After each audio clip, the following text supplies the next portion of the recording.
Good morning. Today is Thursday, September 13th. And I am off to work. And I wanted to talk today again about the INTJ, ENFP relationship, and how as an INTJ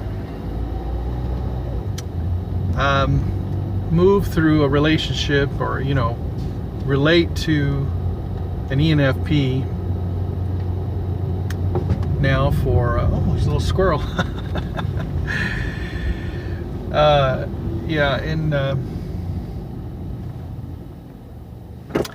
In Southern California, we don't see a lot of squirrels in different areas, so that's always a big deal.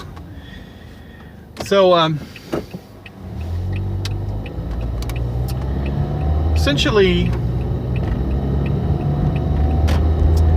the point that I wanted to bring up today with regard to marriage between INTJ and ENFP,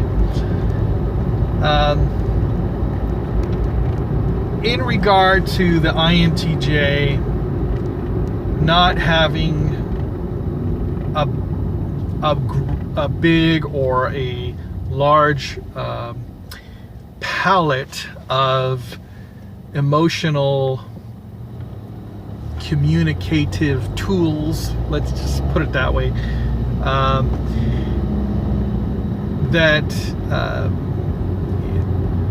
the INTJ is not adept at communicating the nuances of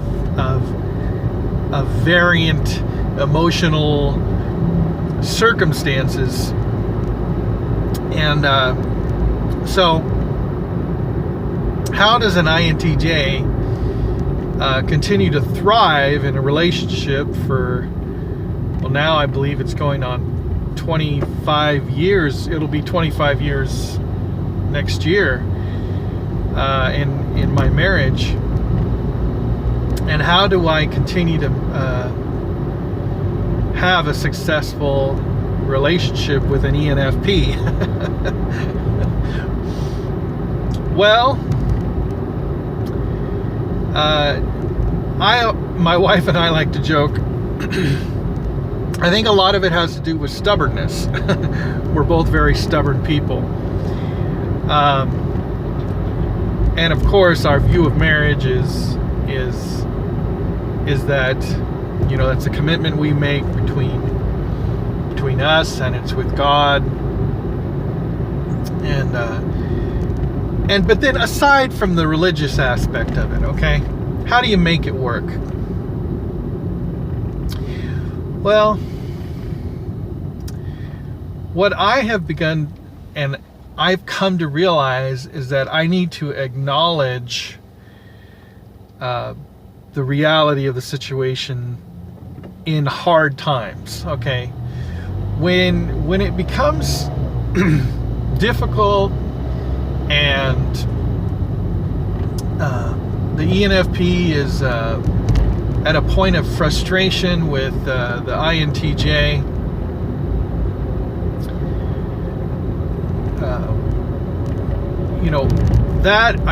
it's like it gets to that point where I acknowledge that my partner, my wife, who is an ENFP, is in essence my own emotional gauge. Okay, so somehow, subconsciously, I made a choice, and I chose my wife because she had the capacity to know what my emotional state was, and more so than my own ability to do so. So essentially what what I come to acknowledge is that if my wife, who is an ENFP, is upset and unhappy with the situation, whatever it might be,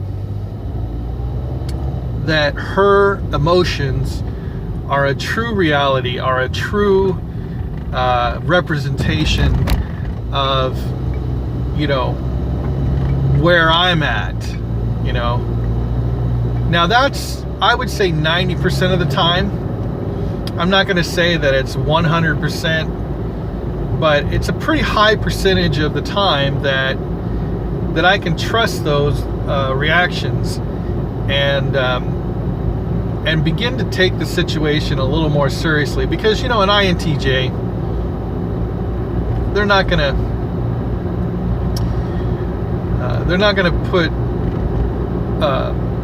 too much credence to the emotional side of things most of the time, but we can learn to do that. We can learn over time to understand things, and when we understand that, you know, most of the time opposites attract, you know, and the reason for that is that,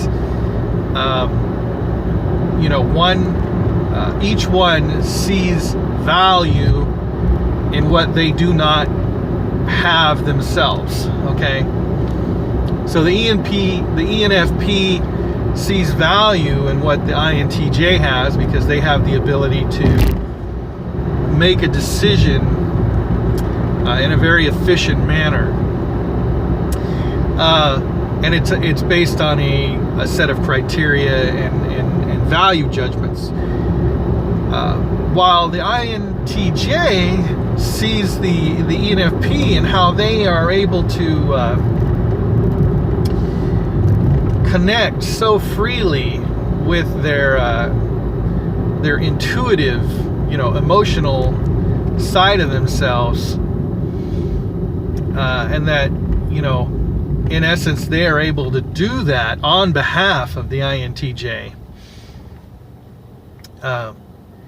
And so that, I think, you know, is one of the biggest aha moments, you know, in that sort of relationship where each individual realizes that, you know, if something is amiss and in a relationship there's frustration and disagreements and such, that it's a signal to you know, tap into each other's natural born gifts, you know, and then just move forward from there, you know. So I think that I'll leave it at that today. I'm going to say God bless everyone. Keep seeking truth, and look forward to my next video. Bye.